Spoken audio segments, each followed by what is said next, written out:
Zoti pak kohë më parë në mëshirën e tij na solli në këtë shtet bashkë me gruan time për shkak të punës dhe ju në një reflektim na thoshit dhe na mësonit që të ruheshim, të kishim kujdes nga kurioziteti për të vizituar, për të frekuentuar, për shembull, tempujt, bazilikat, të gjitha këto vende ku praktikohet ndonjë lloj idhujtarie.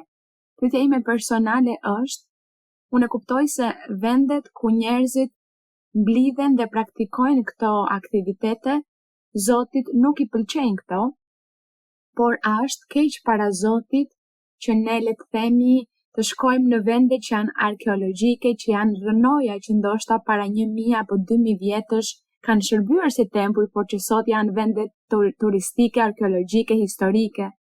Sepse për shembull, nuk e di, mund të vinë familjar ose nesi të huaj në këtë shtet, për shembull, shohim shumë gjëra interesante për të bërë turizëm, por do doja të dija nëse Perëndia nuk i pëlqen këto. Mirë, është Perëndia që sillet me çdo person si ai dëshiron, dhe gjithashtu varet nga maturia shpirtërore e personit. Maturia shpirtërore e personit nga kjo varet, sepse ka njerëz që kanë mendje të dobët dhe ndoten apo kontaminohen, e lën veten të ndikohen, të influencohen nga gjërat. Atëherë kjo gjë i bën keq, e dëmton. Ndoshta këtyre personave Perëndia do të thoshte mos e bëni këtë, mos shkoni në këto vende, mos besoni në këto gjëra, mos i bëni këto zakonet apo ritet, apo zakonet që njerëzit bëjnë, oguret, sepse ka kaq shumë ogure, kaq shumë bestutni, supersticione, prandaj mos e bëni këtë, shmangeni sa më shumë që të mundeni një person i pjekur, që tashmë e njeh doktrinën dhe kupton shumë gjëra, nuk do të vdes nga dëshira për të qenë atje, apo duke shikuar, duke marrë pjesë nga ato që njerëzit bëjnë apo thonë. Çdo person duhet të shikojë, të peshojë rrethanat, momentin, kohën, rrethanat, faktet, gjithçka. Peshojeni dhe merrni një vendim. Merrni vendime. Për shembull, unë e mbaj mend që në jetë shumë njerëzve Perëndia u ndalonte të shkonin në një kishë katolike, në mesh, ose në një martesë, apo në një pagzim, ose në një prezantim, ose të shkonin në mesh. Kishte persona që ishin në kishë, supozohej se ishin në kishën tonë, dhe ndoshta për shkak të familjes së tyre, shkonin në këto vende. Që familjarët të mos mërziteshin, ata shkonin në martesë, kurorëzim, në mesh apo në pagzim, mirë. Dhe kur vinin në kishë, fryma e shenjtë u tërhiqte vëmendjen.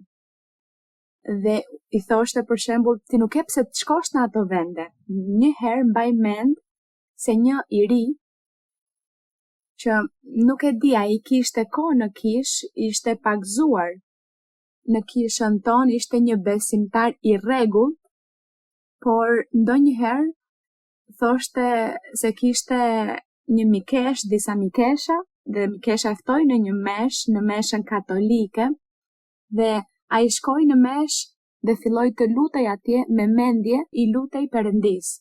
Ai mendoi se i kishte bërë gjërat mirë dhe kishte dalë mirë në sy të mikeshës së tij. Megjithatë, kur ai shkoi në kishë, kur ishim në kultin e adhurimit, Zoti i foli, Zoti i tha, sepse ai nuk i kishte treguar askujt atë që kishte bërë, dhe Zoti i tha, ti përse lutesh në atë vend ku unë nuk jam, ku unë nuk shfaqem, dhe ti shkon atje në atë vend ku nuk duhet të shkosh dhe lutesh, unë nuk i dëgjoj lutjet. Kështu i tha. Atëherë, në atë moment, ky person rrëfeu, sepse ai u befasua, mendoi se nuk ishte gjë e keqe, se me siguri kishte kërkuar falje Perëndisë, por Perëndia e mësoi. E mësoi që të mos e bënte këtë gjë dhe ai tha, po, është e vërtet, unë u luta atje, me mendje u luta.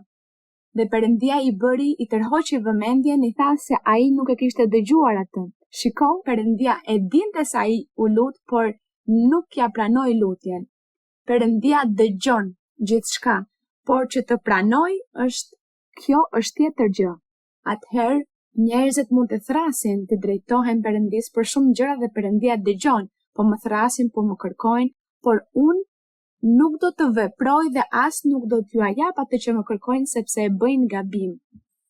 Gjithashtu mbaj mend një herë se kishte disa kisha ungjëllore në atë kohë që na kishin zili, sepse ne në kish këtu ne praktikojmë gjërat dhe Zoti shfaqet nëpërmjet profecisë dhe këtu fryma e shenjtë shfaqet dhe ka profeci, atëherë njerëzit vinë dhe njerëzve u pëlqen shumë profecia, sepse Zoti ju flet zemrës së tyre dhe ata dalin të lumtur, gëzohen.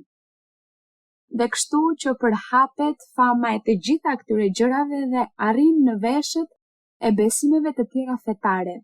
Dhe unë mbaj mend në atë kohë, po flas për 30 vite më parë ose më shumë, që disa kisha ungjëllore mësuan për kishën tonë, ata thanë se ne i bënim gjërat nga djalli, nga demonët, se ishim gënjeshtar, se ishim të rrem, falco, dhe filluan të agjëronin dhe të kërkonin Perëndis që të na shkatronte, që të na ndëshkonte, që të zhdukeshim ne si kish. Dhe një ditë fryma e shenjtë më tha, janë disa që po më bëjnë thirrje, më thot mua Zoti, disa më drejtohen dhe më luten dhe më kërkojnë që unë t'ju shkatroj juve, që t'ju ndëshkoj. Por unë do të ndëshkoj ata. Me që po bëjnë këtë, edhe sepse ata i bëjnë gjërat gabim dhe do t'i ndëshkoj edhe do t'i shkatroj, kështu më tha fryma e shenjtë. Në fillim nuk e kuptova pse ma tha këtë Zoti. Pak kohë më vonë erdhi një motër si një person i ri në kish, erdhi nga njëra prej atyre kishave dhe qëndroi me ne sepse i pëlqeu mënyra se si Perëndia i foli, atëherë qëndroi me ne dhe na tregoi. Na tha, po e dini se çfarë atje pastori im, ajo kisha, ai u mblodh me 80 pastor nga 80 kisha dhe të gjithë po agjërojnë dhe po luten dhe po i kërkojnë Perëndis që Perëndia t'ju ndëshkoj, që t'ju shkatroj.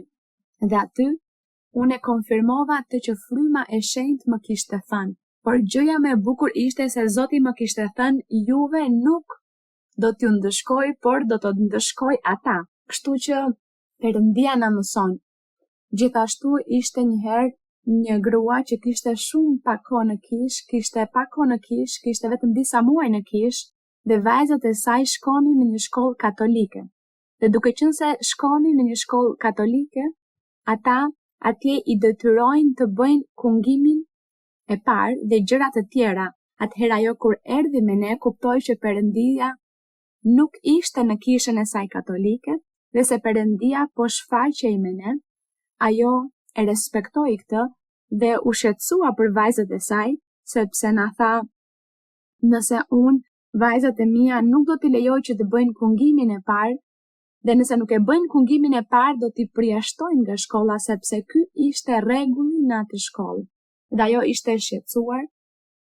Ajo nuk i tha askujt, por ishte e shqetësuar dhe një ditë kërkoi që të luteshim për të dhe fryma e shenjtë i tha, ti do të bësh diçka që nuk duhet ta bësh, por unë do të ta lejoj. Do të jap leje ta bësh këtë gjë, por duhet ta dish që ajo gjë nuk duhet bërë. Kjo ishte ajo që i tha. Kur unë e dëgjova, unë i thash, çfarë do të bëni ju që Zoti thotë se nuk duhet bësh?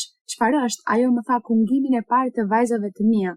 Nëse nuk i lejoj ta bëjnë, atëherë ata do t'i përjashtojnë dhe vajzat e mia aty nuk paguajnë shkollën. Është falas. Prandaj ajo ishte e shqetësuar. Por shiko Perëndia në mëshirën e tij. Ajo kishte pak kohë në kish, sepse kishte rreth 1 muaj apo 2 muaj me ne dhe Perëndia i tha, do të jap leje ta bësh këtë gjë, por nuk duhet ta bësh. Kur Zoti thot, kjo nuk duhet bërë, kjo është për të gjithë, apo jo? Për të gjithë. Atëherë kjo është ajo që ndodh. Pra, vlla, duhet parë se ku do të shkoni. Nëse ju do të shkoni në varret atje e para 3 shekujsh, aty ku varrosun popullsi indigjene, kjo nuk ka gjë të keqe sepse kanë mbetur vetëm toka, pluri, kockat. shkoni dhe shikoni gërmimet me siguri kjo nuk është gjë e keqe. Ekzistojnë piramidat apo jo? Atëherë të shkosh të shikosh piramidat që i ndërtuan indigjenët para kaq shumë shekujsh, mirë. Njerëzit i shikojnë dhe ata thonë si i kanë ndërtuar, si i ngarkuan gurët, kanë qenë inteligjent. Ndoshta kjo me siguri nuk është gjë e keqe.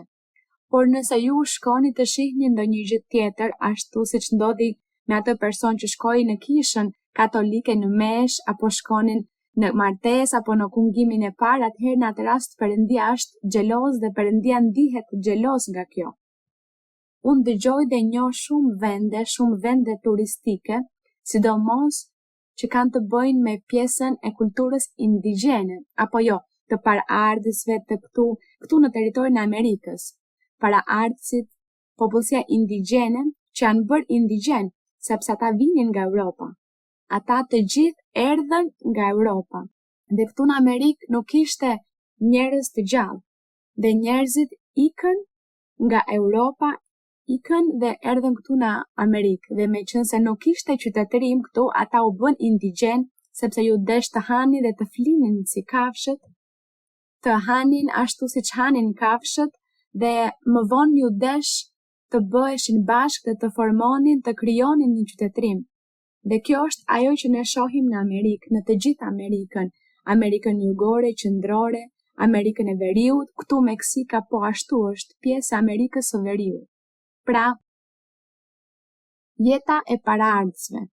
Atëherë ka varre, ka gërmime, pasuri, sepse gjithashtu ka kaq shumë pasuri aty të fshehura, mirë, kështu që ka njerëz që i pëlqejnë ta bëjnë këtë dhe ka njerëz të tjerë që ju pëlqejnë t'i shikojnë.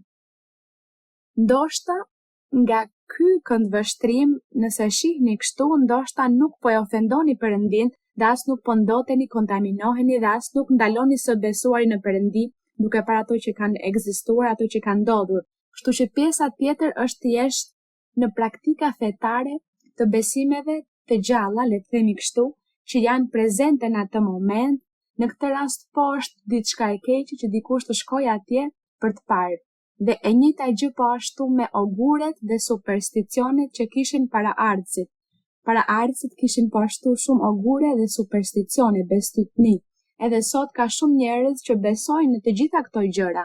Kështu që ka persona që vendosin këtu në dorë, nuk e di, bërzylyqe, vendosin ogure për të pasur fat të mirë, apo diçka tjetër në ndonjë pjesë të trupit, një ngjyrë apo një qelçe apo çfarëdo qoftë, njerëzit fillojnë të besojnë në këto gjëra për të pasur fat të mirë.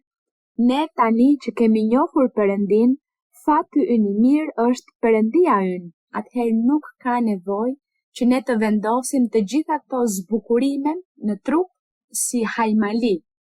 Nuk është nevoja, nuk duhet të bëjmë këtë. Perëndis nuk i pëlqen kjo as në shtëpinë tuaj. As në shtëpinë tuaj mos mbani objekte si hajmali për fat të mirë, jo, por unë vendos këtu në derë që vendos aty bimën, pemën e vogël, një patkua ose hudhra, ka kaq shumë gjëra, ka me mira gjëra, objekte që janë ogure apo hajmali për të friksuar frymrat e këqij.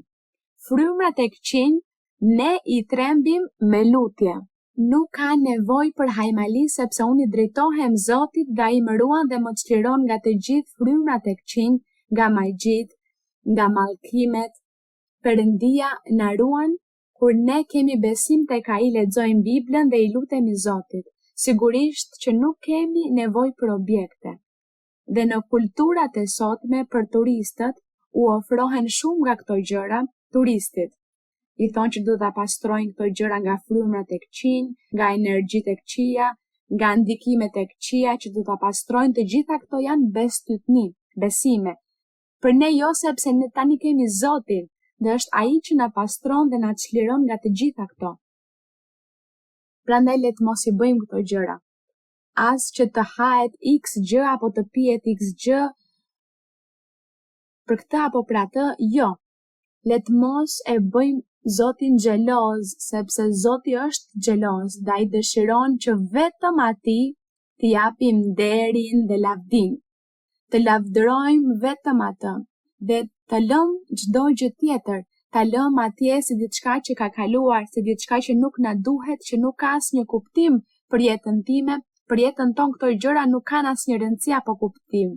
Kështu që të gjitha ato gjëra që ju keni atje të ruajtura, sepse ka njerëz, unë e di që ka shumë persona që vinë në kish, që kanë kohë në kish, si për shembull kanë 5 apo 10 vite në kish, dhe ende në shtëpi kanë dhe ruajnë hajmali, flokët e fëmijës, kërthiza, kordoni umbilikal, këpuca e para apo ndonjë gjë tjetër që është e para, kanë aty dhe vënë si varse, si një zbukurim.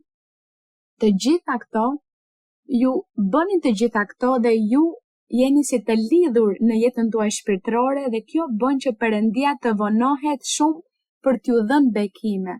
Prandaj shikoni atje në shtëpinë tuaj, në për rroba, në për mobilje, në për të gjitha sendet tuaja, në të gjitha rraqet apo plaçkat siç thonë në shumë vende, çikërrimat që ju keni atje, çfarë keni atje si hajmali, besime apo supersticione, t'i nxirrni dhe t'i hidhni poshtë, sepse këto ju pengojnë ju që të keni bekimin e Perëndisë, ju pengojnë bekimet. Harrojini varset, le të themi se bën diçka varsja me ngjyrë të kuqe, me ngjyrë blu, jeshile, me fara, bërthama, nga nuk e di se ku, harrojini të gjitha këto. Ju mund të bëni zbukurimet tuaja nëse dëshironi me fara pemësh, por jo për bestytni, por sepse janë të bukura. Këto fara janë shumë të bukura, ngjyra e farave është shumë e bukur, do të bëj një varse, do të bëj diçka me këto sepse më duken shumë të bukura, por jo për të besuar te këto, por vetëm si zbukurim për trupin. Por kjo po, mos mbani të gjitha ato gjëra sekrete atje, sepse nëse i mbani, bekimi i Zotit po ashtu do të largohet. Kam dëgjuar gjithashtu se ka persona që vijnë në kish, dhe më falni që u zgjata, por është e nevojshme që të mësohet rreth këtyre. Ka persona që vijnë në kish prej kohësh dhe ende në shtëpi bëjnë magji. Bëjnë magji, praktikojnë të gjitha këto gjëra, lexojnë letrat, bëjnë ogure, janë mësuar të bëjnë këto gjëra dhe më pas vijnë në kish të kërkojnë profeci. Perëndia i shet të gjitha këto, por ai nuk bekon dhe me siguri fryma e shenjtë ju flet që të pendohen, që t'i bëjnë gjërat mirë me Perëndim, por personi nuk e kupton këtë. Dhe duhet të largohemi pra nga të gjitha këto. Kujdes me pijet, me lëngjet magjike, me ujin, me këtë ujë, nga këto barna, që të shkosh në mal të marrësh një barishte të veçantë që na shërben për diçka, por që përpara se ta përdorësh duhet të bësh 7 xhiro rreth shtëpisë. Jo. Të gjitha këto nuk duhen bërë, janë bestytni, hajmali, gjëra që nuk janë të nevojshme, mos i bëni këto sepse të gjitha këto ju bëjnë që të humbisni bekime nga Perëndia. Të gjitha këto dhe ju do të jetoni të smur dhe nuk shëroheni dhe thoni por unë shkoj në kish, kërkoj profeci dhe Zoti më thotë që do të më shëroj dhe nuk më shëron. Po përse? Sepse ju i keni gjërat atje të fshehura në shtëpinë tuaj, i keni me vete të gjitha këto gjëra, harrojini këto gjëra. Zoti është frymë dhe ai ju sheh, ju njeh, ju dëgjon dhe nëse ju vetëm lexoni Biblën për të mësuar për Zotin, për ta lavdruar Zotin, por duhet t'i harroni të gjitha këto. Çfarë tjetër për shembull, vlla, nëse doni të jeni më i qartë, që unë mund t'ju shpjegoj diçka që ju dyshoni nëse është e mirë apo e keqe. Jo motër, ju ma shpjeguat ishte konkretisht për vendet arkeologjike, historike, varret, piramidat, ndërtesat që sot nuk përdoren për asgjë, që ndoshta para 2000 vitesh po përdoreshin, por sot janë rënoja dhe njerëzit shkojnë për turizëm. Kjo pra, nëse dikujt i pëlqen të shohë rënojat, shkon dhe i shikon ato sepse i pëlqen t'i shohë. Kjo ishte motër, shumë faleminderit.